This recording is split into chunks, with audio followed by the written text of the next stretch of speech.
I was a student of the craft, and I still believe being a student of the craft is the best way to be successful in our industry. You have to want it. You have to be curious, professionally curious every day.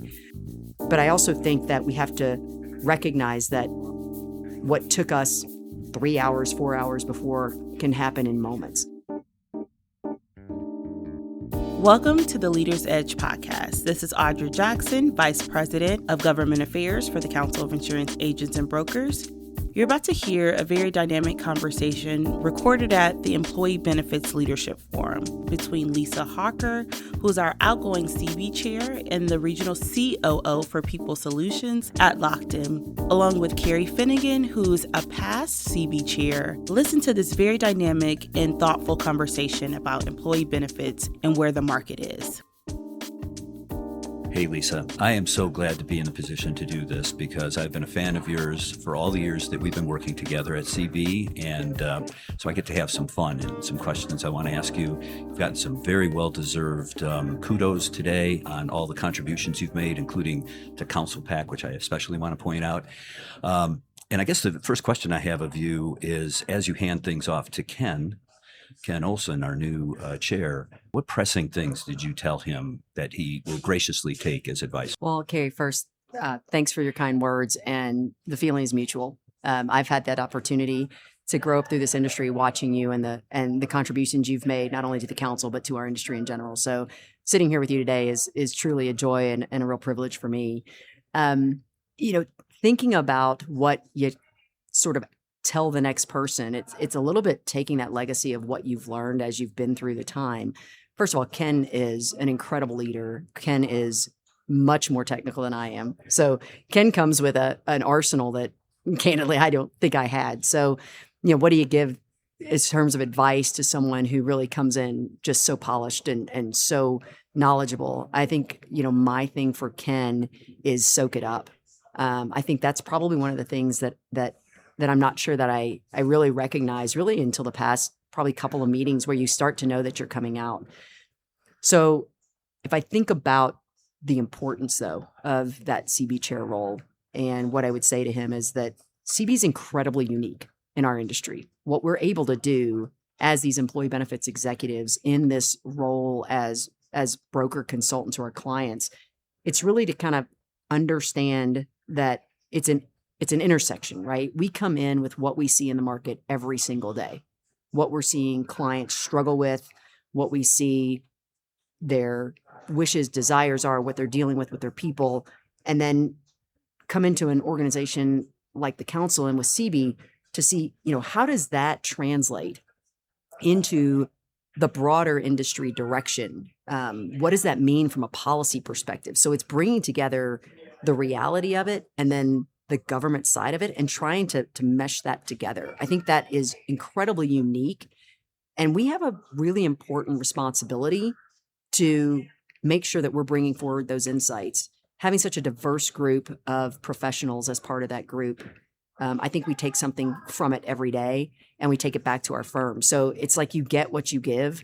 And I think for Ken, he has been such a giver this entire time he's been involved with CEBE. Again, you look at what it gives you, the joy it brings you, the professional insights it gives you, and it comes from, Kerry, people like you, people like Ken, individuals that have given their time, talent, their treasure to an organization like the council.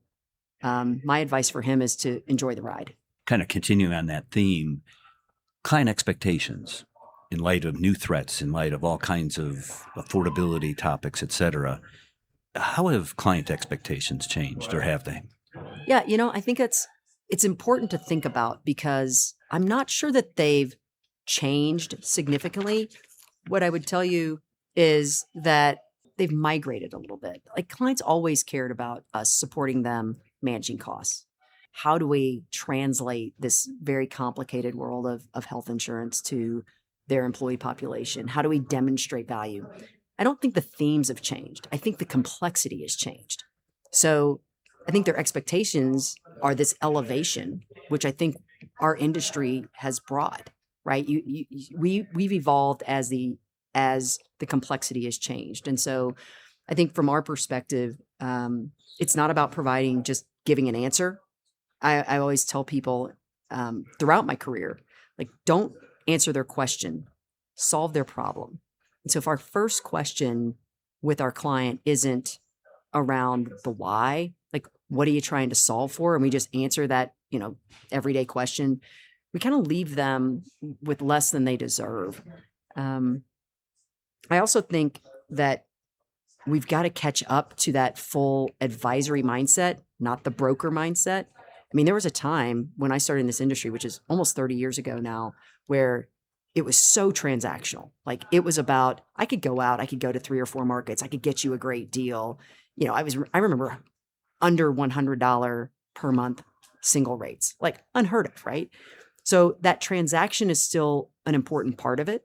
But I think that truly embracing the advisory nature of it, truly understanding the importance of data, and not just data for data's sake, but data for the insights that we can glean and the advice that we can give them, because they still have to connect the dots between the dollars they're spending and the value it's providing.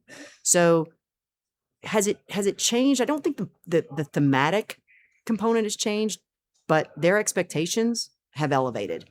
And I love that, generally speaking, I've seen our industry elevate to meet them. In light of that complexity, Lisa, how do members think about talent in terms of attracting that talent, retaining it, training it?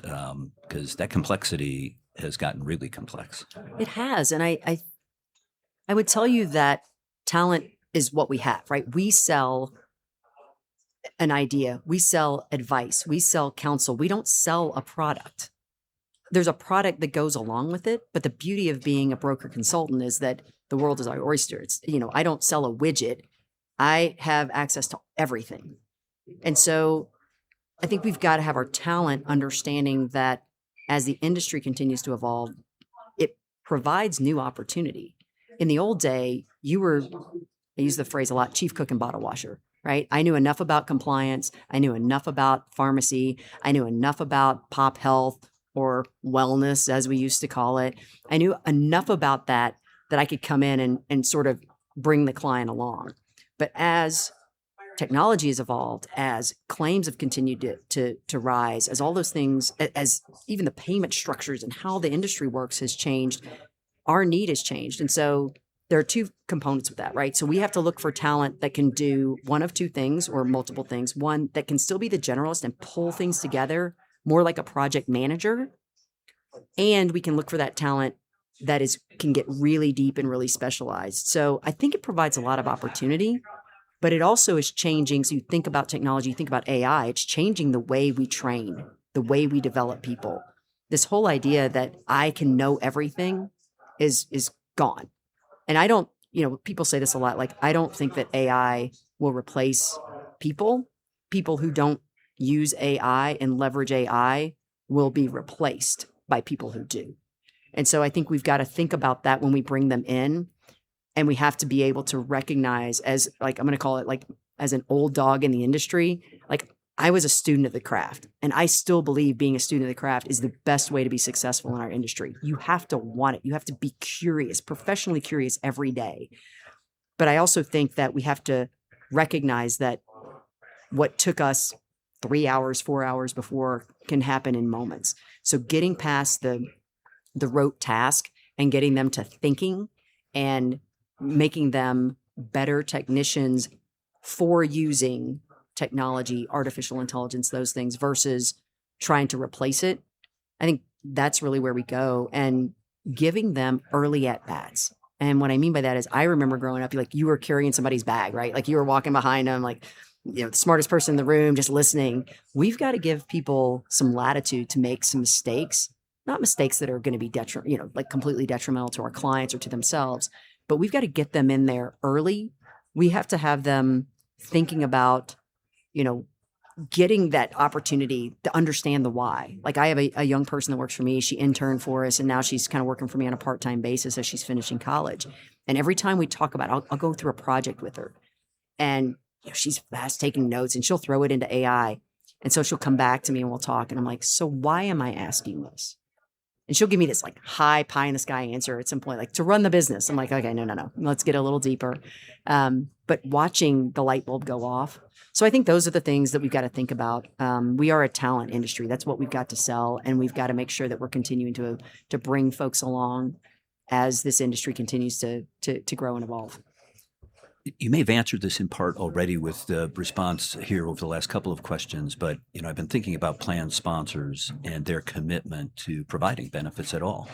You mentioned the complexity. There's new fiduciary risks that seem to arise almost every day, even though they were always subject to those risks. They just seem more obvious. What do members have to deliver truly for plan sponsors to know they're doing the right thing with their benefit program?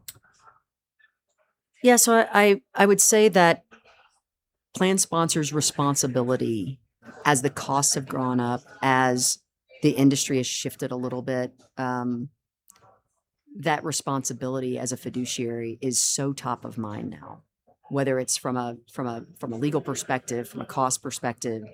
And so I think our members have to put their plan sponsor hat on, even though they're not the plan sponsor. They have to think about it in the same respect. No, brokers, consultants aren't fiduciaries, but they've got to think about what their clients are thinking about. I think they always have, but before I think it was much more about a value conversation. Now I think it's really very heavily a financial conversation. And, for a long time, our main constituency was HR. Finance really stayed out of it. The cost curve and the fiduciary component of that has shifted that. And this intersection between human capital risk and their business risk is now really kind of intersected. And so our ability to help paint that picture, the value proposition of providing benefits, coupled with the fiduciary responsibility of providing benefits, is an intersection that we have to make sure we're bridging that gap for them as well. Lisa, now maybe about you. Most enjoyable thing in your entire experience with CEBE? If you only pick one, but you can pick as many as you like. Yeah, I said it yesterday when we were kind of ending, and I was, turning the gavel over. I have met the smartest people of my life being part of CEBE and interacting with the council and meeting members from other firms. I forged some of the longest term friendships that I've had. I've been involved in the organization for 18 years. I think I don't know how many years now I've been involved with CEBE, but every single one of those people, they've made me better. They've made me think deeper. They are truly not just people I see once or twice a year. They are people that I've sat on study groups with, become friends with, now vacationed with.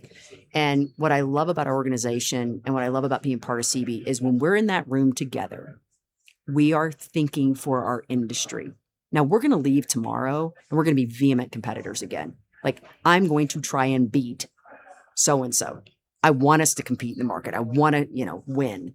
But when we come together, we are a group of colleagues that think about our industry and love our industry for the purpose of our clients and creating that value and demonstrating. So it's that interesting kind of push-pull, right? And we saw that yesterday in some really incredible, robust conversation. Got a little weird, candidly, at times. Like, Scott's sending out a question. I'm like looking around the room going, no one is going to answer this.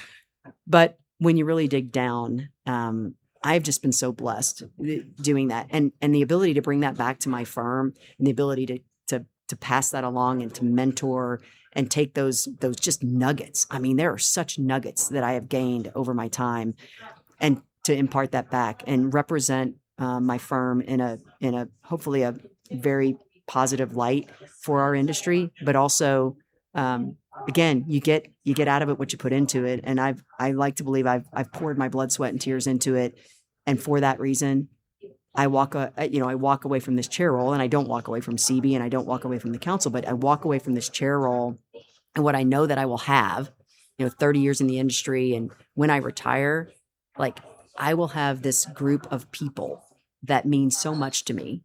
I'll give a few examples. My study group, I talk about it all the time.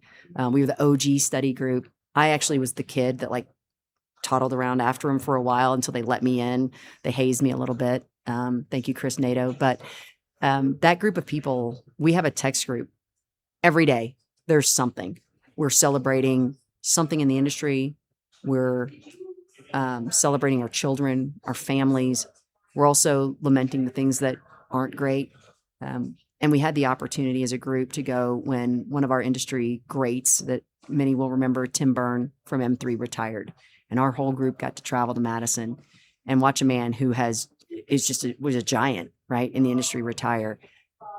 When you have that at the end of your career, you know that you have not only made a mark, but a mark's been made on your heart. And that brings me joy every day. That's terrific. So is that the legacy? Yeah, I mean, I guess so. I'm a mom first. And what I want is my kids to see that I've poured myself into something. I want the people that I work with to know that I care about them, not just as professionals, but as people. And that not only is the people in my organization, but anyone that I've ever had an opportunity to mentor, anyone that's mentored me, and all of the friends that I've made through it. So if there's a legacy, I hope it's that I gave a damn. Lisa, terrific. I certainly feel that in all the comments that have been made this week, and they won't stop. And I really appreciate your spending time with the council today for this visit. Thanks, Kerry. Such a pleasure. Appreciate you.